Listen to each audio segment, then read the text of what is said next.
The word cumulative frequency simply means adding up the frequency one after the other. And as the name suggests, you are going to add the frequency one after the other.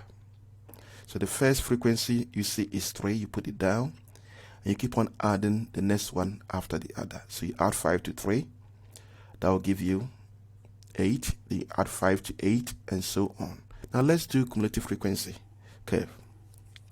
Once you've done your cumulative frequency curve, you now focus your attention on only the last numbers on the class width and your cumulative frequency.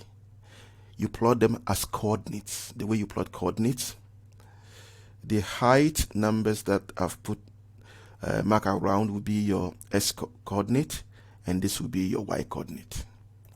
So we have our graph, then we plot them. 10 and 3, 10 and 8, and so on. You plot. That's it. So remember, we only use the last numbers on the class interval and the cumulative frequency. And once you finish, you join with a smooth curve. But remember, because the first number here is 0, you have to start from 0, then you join through the points.